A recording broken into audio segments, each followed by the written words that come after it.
სამი დედიკა ავათ არის. რას ტკივა დედიკოს? მოთელი. მიდა სამი დედიკა მაია ბაბა ფოიოდეთ. გამოჯამრთელდეს? და რა გინდა რომ გააკეთო დედიკოსთან ერთად? მიდა სახარხოში ადატარდა და თამთადათეთ.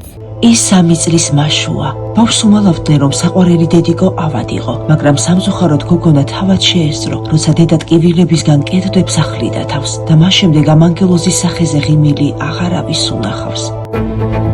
ის მაშოს დედა 30 წლის თამარია. მარტოხელა დედა 2 მცირეწლოვან შვილს წვალებით ზრდის. ჯერ კიდევ 27 წლის იყო, როდესაც ჯანმრთელობის სერიოზული პრობლემები შეექმნა.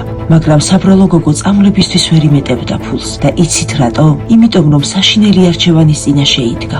სამშობიაროდან ახალი გამოყვანილი მაშო და 6 წლის ნატა სიცივეში ხოლოდა ზამთარში თუ საკუთარი ჯანმრთელობისა და სიცოცხლისთვის დაეხარჯა ფული. გმირმა დედამ არჩევანი რომელ მათგანზე გააკეთა, ალბათ ხვდებით.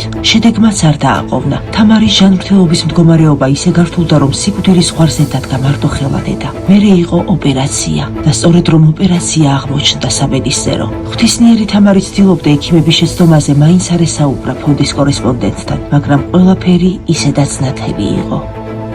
ხშირად ნატრობა უბრალოდ მოუკვდა, იმიტომ რომ მართლა ვეღარ ვუძლებ. იმდენად არის შევიწროებული, რომ საჭმელი კი არა, წყალიც არ გადის დროულად. თითქოს მდუღარე წყალში ზიხარ და იწვი. 2 მცირეწლოვანი ბავშვის დედა ვარ და ჩემი ტკივილებიდან გამომდინარე მათთანაც ვერ ვატარებ წესიურად დროს. არ შემიძლია ვითამაშო, გავასეირნო. კუჭის ოპერაციის გარკვეული ნაწილის დაფინანსებაზე ჯანდაცვამ თანხმობა განაცხადა. ახლა კი 7300 ლარი აკლია თამარს იმისთვის, რომ გადარჩეს. ნუ თუ ახალგაზრდა დედის სიცოცხლე უფრო ნაკლებად ფასობს, ვიდრე ეს თანხა. ნუ თუ 2 მცირეწლოვანი ბავშვის დაუბრება უნდა დავუშვათ 7300 ლარის გამო.